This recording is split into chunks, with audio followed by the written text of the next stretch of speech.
L'Instant Mag de Magali Barthès. L'inclusion au travail des personnes handicapées ne devrait plus être un idéal, mais bel et bien une réalité au sein des entreprises de notre pays. Chez STD Pro, le quota d'employés en situation de handicap est largement dépassé, mais l'entreprise se dit encore perfectible dans ce domaine. Et pour en parler, nous accueillons aujourd'hui Nathalie Barrault, cofondatrice de STD Pro. Bonjour à vous. Bonjour Magali. STD Pro est ce que l'on appelle une EA, une entreprise adaptée. Pourriez-vous nous préciser à quoi cela fait référence et combien on compte d'EA en France ? Alors, l'entreprise adaptée est une entreprise avant tout, puisque nous sommes sous la forme de SARL, donc nous sommes une entreprise à vocation économique et nous avons pour particularité d'avoir nos collaborateurs qui sont en situation de handicap. Dans notre entreprise particulièrement, il y a pratiquement 90% de personnes qui sont en situation de handicap. Alors, ce qui nous différencie de d'autres entreprises ou d'autres milieux qu'on va appeler protégés par rapport aux ESAT par exemple, c'est que les personnes qui sont dans l'entreprise adaptée sont des personnes qui sont autonomes et qui ne nécessitent pas de suivi particulier, particulièrement un suivi médico-social. Pour l'autre partie, la question du nombre d'entreprises adaptées en France, il y a à peu près 700 entreprises adaptées dans toute la France. On comprend bien entendu que l'environnement doit être adapté à tous. Et qu'est-ce que ça signifie en pratique ?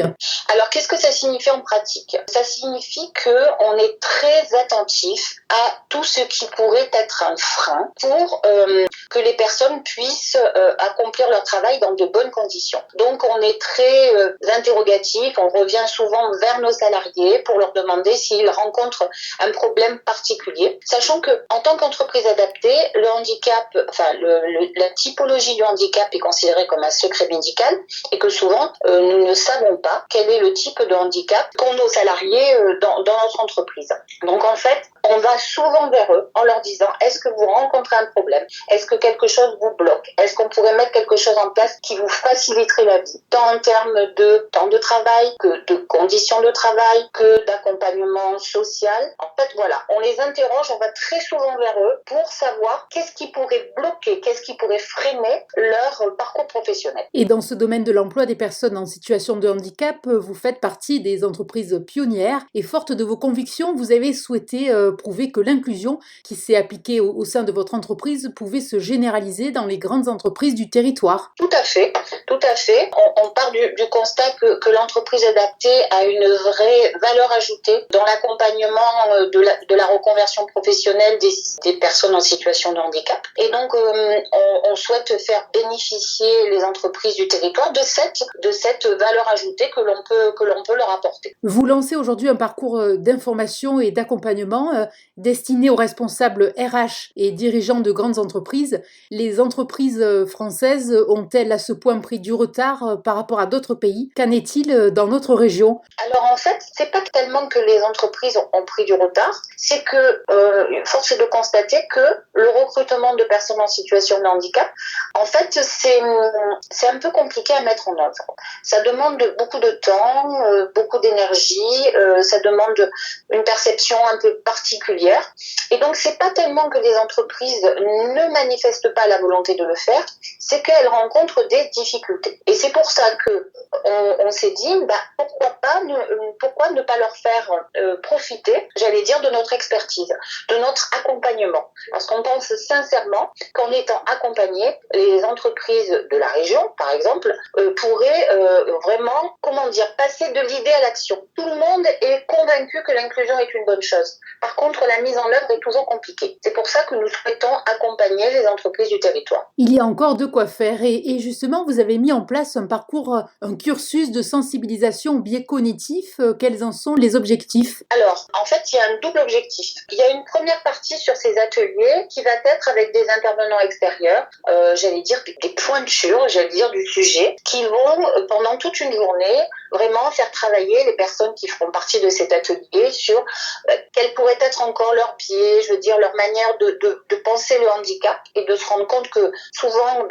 il y a des erreurs encore qui sont commises. Et après il y a une autre partie qui se fera sous forme d'atelier où là on va faire du collaboratif, c'est-à-dire que on va partir du besoin en compétences des entreprises qu'elles vont manifester en disant moi j'ai besoin, je sais pas moi, d'un comptable, d'une RH, d'un téléconseiller. Et à partir de là, on va travailler avec eux un projet de partenariat avec une entreprise adaptée. Que ça soit nous ou que ça soit une autre entreprise du territoire, on est en capacité de les mettre en relation avec d'autres EA du territoire. Voilà. C'est pas que STD Pro, c'est le territoire, c'est la région avec lequel on aimerait que des partenariats se créent pour qu'à la fin de ce parcours, il y ait un vrai projet d'inclusion mis en place. Voilà. Et parmi ces accompagnements de transition professionnelle, le CDD tremplin, qui peut en bénéficier? Alors, c'est très large.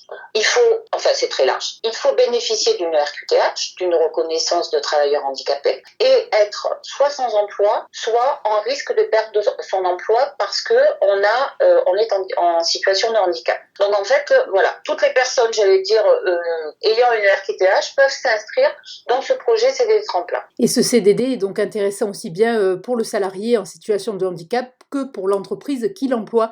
Pourriez-vous nous préciser quels sont les divers avantages pour les bénéficiaires et aussi pour les entreprises? Alors, le premier avantage, c'est de leur donner du temps pour pouvoir construire leur nouveau projet professionnel.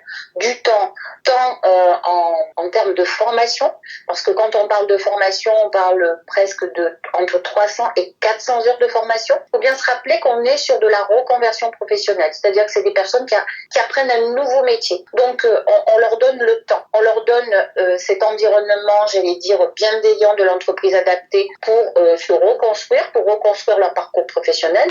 Donc ça, c'est le premier avantage pour les personnes en situation de handicap. Et un autre avantage qui est très important, c'est que comme on part du besoin en compétences de l'entreprise, la formation, l'accompagnement qu'on va faire, il est très pratico-pratique. C'est-à-dire qu'on ne forme pas sur un diplôme en général ou sur un métier en tension, on forme sur un besoin très particulier qu'a manifesté l'entreprise partenaire. Ce qui veut dire que à la fin du parcours CDD tremplin, en fait, il est totalement en adéquation avec le besoin de l'entreprise qui le recrutera. Vous comprenez? Voilà. Donc on fait de la reconversion, mais de la reconversion avec un but bien précis, c'est-à-dire en partant du besoin en compétence de l'entreprise partenaire. Votre message étant de peu plus clair. Eh bien, merci beaucoup Nathalie Barrault pour cette interview qui incitera, je l'espère, les entreprises à employer plus de personnes en situation de handicap. Et pour plus d'informations, n'hésitez pas à consulter le site inclusionautravail.com. Merci beaucoup Nathalie Barrault. Merci beaucoup Magali. Et au revoir. Au revoir.